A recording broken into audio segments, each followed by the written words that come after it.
अस्सलाम वालेकुम, welcome to my channel doctor Hafiza Mahak Fatima. क्या कभी आपका सीजर हुआ है यानी सी सेक्शन यानी बच्चों का ऑपरेशन और उसके बाद ऐसा हुआ है कि आपका जख्म भर नहीं रहा, जख्म से पीप आ रही है, जख्म से पानी सा रस रहा है और जख्म जो है 2 तहों में डिवाइड हो गया है, या ऐसा हो रहा है कि आपके टांके फट गए हैं, खुल गए हैं। तो आजकल ओपीडी में इतने ज्यादा पेशेंट्स आ रहे होते हैं कि डॉक्टर साहिबा 10-15 दिन पहले मेरा सीजर हुआ था और उसके बाद जो है ना बहुत ज्यादा पस आ रहा है, पीप आ रही है, पानी सा रस रहा है और साथ साथ क्या हो रहा है कि उसकी लेयर्स सेपरेट हो रही हैं, जख्म मेरा अंदर से खुल गया। एक पेशेंट मेरे पास आई कि मुझे अभी भी याद है कि उसका बिल्कुल बर्स्ट एब्डोमेन हो गया था, एकदम जो है ना जख्म खुल गया था, समझे फट गया था, बिल्कुल इतनी इतनी लेयर्स उसकी सेपरेट हुई हुई थी।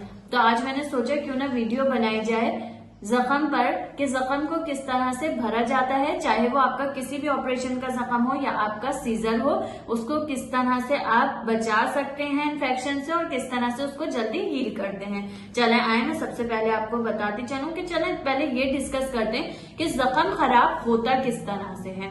नॉर्मल तो अल्लाह ताला ने जो चीजें बनाई हैं वो नॉर्मल अपने हिसाब से रिपेयर हो रही होती हैं, लेकिन जख्म जब खराब होता है तो उसमें क्या क्या ऐसे चीजें होती हैं या क्या क्या फैक्टर्स होते हैं जो उसको खराब करते हैं।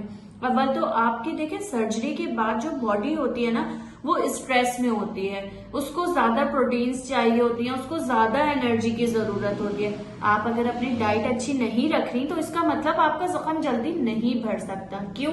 क्योंकि देखिए अगर आप अंडा या गोश्त नहीं खाएंगी, अंडा या गोश्त मुझे बताएं क्या है, अंडा या गोश्त प्रोटीन है ना, अगर आप प्रोटीन नहीं खा रही हैं तो आपके जिस्म में प्रोटीन नहीं लगेगा। मसल्स क्या है? मसल्स तो प्रोटीन ही होते हैं ना, अगर आपने प्रोटीन नहीं खाई तो प्रोटीन नहीं लगेगा। प्रोटीन किस में मिलेगा आपको? दालों में, लोबिया में, गोश्त में, मछली में, अंडे में। इसके अलावा और क्या क्या हो सकता है? आप हरी सब्जियां नहीं ले रही हैं। हरी सब्जियां क्या करती हैं? हरी सब्जियां में ये होता है कि इसमें मल्टी वाइटामिन बहुत ज्यादा होते हैं, वाइटामिन होते हैं। आपकी बॉडी में वाइटामिन का किरदार भी बहुत अहम होता है जख्म हील करने के लिए, और उसके अलावा भी वाइटामिन बहुत सारी चीजों में अपना अपना किरदार अदा कर रहे होते हैं।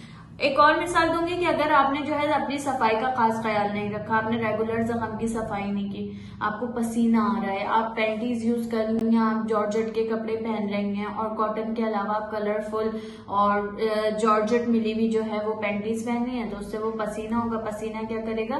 पानी के साथ मिलके वो ट्रैप करेगा किसको? बैक्टीरिया को। तो ऐसा होगा कि आपका जो जख्म है वो नहीं भरेगा। आपने सफाई का खास ख्याल रख ही नहीं रही है, जब सफाई का खास ख्याल नहीं रखेंगे इन्फेक्शन होंगे फिर उस पे। उसके अलावा और क्या क्या हो सकता है, ये तो आपके अपने फैक्टर हो गए। अब अगर आप ओटी में हैं, ओटी में बेचारी जो सफाई करने वाली है, जो कचरा उठाने वाली है आंटी, वो क्या बेचारी बस में लटक के आ रही है, उनके पसीना इतना सारा बह रहा है, पसीना आस पड़ोस वाले के जरासीम लग रहे हैं, उनको आगे पीछे वाले के जरासीम लग रहे हैं। बेचारी वही ओटी ड्रेस का यूनिफॉर्म पहन के आई और उसके बाद चप्पल वही लेती हुई वो ओटी में आई, तो वो क्या जरिया बन रही है कि अब वो जरिया बन रही है इन्फेक्शन का, क्योंकि वो जरासीम पूरी बस के जरासीम, रास्ते भर के जरासीम चप्पल के थ्रू लेके आ रही है ओटी में। क्यों कहा जाता है कि ओटी की चप्पलें अलग होती हैं?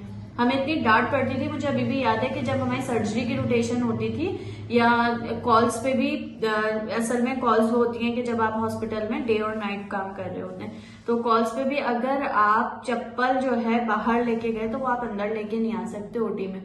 ओटी की चप्पलें बिल्कुल अलग होती हैं क्योंकि वो इन्फेक्शन का जरिया होती हैं। इसके अलावा आपके डॉक्टर ने इंस्ट्रूमेंट साफ नहीं किए। इंस्ट्रूमेंट क्या होते हैं कि जो आलात या आले जिनसे आपका ऑपरेट हुआ है वो कंटामिनेटेड है, उसमें जरासीम बहुत ज्यादा है। अब उसी से आपको स्टिच लग रहे हैं, उसी से आपको कट लग रहा है, तो उससे क्या होगा कि आपके जो है जरासीम के बढ़ने के चांसेस बहुत ज्यादा हो जाएंगे। इसके अलावा क्या हो सकता है कि स्टाफ की नेग्लिजेंस हो सकती है। अब स्टाफ जो है मास्क नीचे उतार के आपका ऑपरेट भी हो रहा है, मास्क उतार के वो बातें कर रहा है, उसके मुंह के नाक से सारे जरासीम जाएंगे, जाहिर है वो अंदर जाएंगे, ट्रैप होंगे, वो इन्फेक्शन करेंगे। ओटी के एनवायरनमेंट का दरवाजा बार बार खुल रहा है, बंद हो रहा है, बाहर के लोग अंदर जा रहे हैं, वो क्या है इन्फेक्शन का जरिया बनेगा।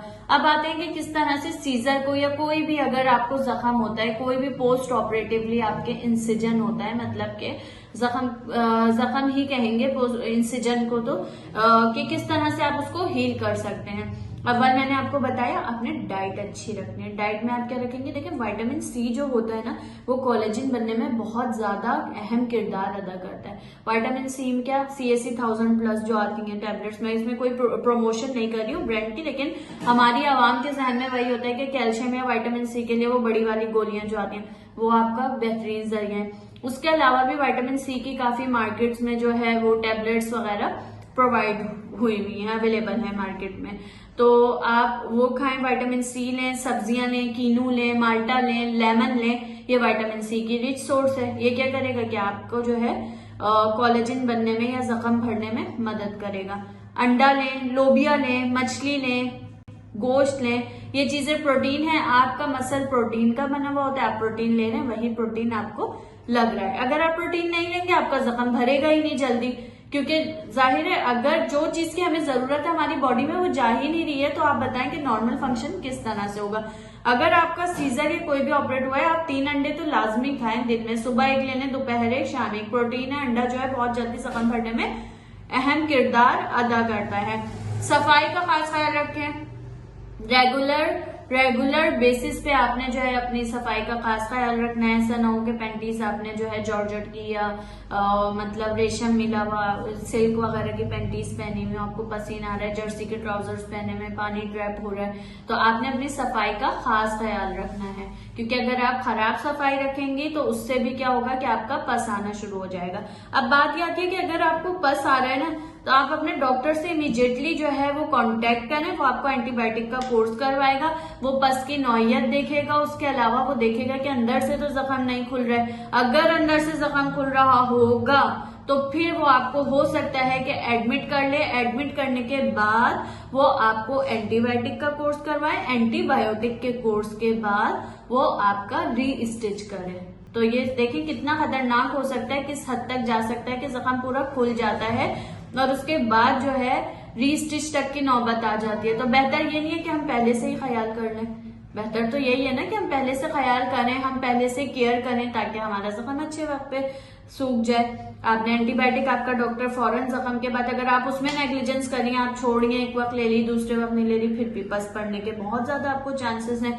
आपने फ्रूट्स बहुत ज्यादा खाने हैं, आपने वेजिटेबल्स ज्यादा खानी है, पानी ज्यादा से ज्यादा पीना है, तो ये सारी चीजें आपको मदद करेंगी आपका जख्म भरने में। और अगर आपका जख्म नहीं भर रहा है तो फिर आपने मस्ट अपने डॉक्टर को दिखाना है, वो आपको बताएगा। अच्छा, दूसरी बात ये है कि अगर आपका जख्म नहीं भर रहा है तो आप बेडनीसोल, वो जो आती है ना बेटनोवेट, डर्मोवेट, कुछ पेशेंट्स आ रही होती है, डॉक्टर साहब हमने तो ना बेटनोवेट लगा ली थी इस पे। अरे भाई बेटनोवेट क्यों लगाई तुमने? बेटनोवेट स्टेरॉइड है। स्टेरॉइड क्या करती है? जख्म भरने ही नहीं देती है। अक्सर पेशेंट्स आती हैं कि फ्यूसिकॉर्ड क्रीम हम लगा के आ रहे हैं, डॉक्टर्स दे देते हैं ना कि आप ऊपर से क्रीम लगा लें। अगर अक्सर ऐसा होता है कि भाई फ्यूसिल देते हैं, फ्यूसिकॉर्ड कभी भी नहीं देते, क्योंकि फ्यूसिकॉर्ड के साथ कॉर्टिकोस्टेरॉइड है और स्टेरॉइड कभी भी कोलेजन बनने नहीं देगा, स्टेरॉइड कभी भी आपका जख्म भरने नहीं देगा। तो इसलिए खाली फ्यूसिल लगाएं।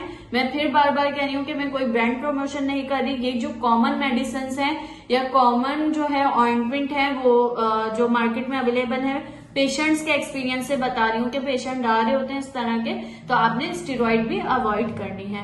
उम्मीद करती हूँ कि आज की वीडियो आपको पसंद आई होगी। मजीद इसी तरह की मालूमाती वीडियोस देखने के लिए मेरे चैनल डॉक्टर हाफिजा महक फातिमा को सब्सक्राइब करें, हमारे साथ रहिए। मिलते हैं इसी तरह की अगली वीडियो में। अल्लाह हाफिज।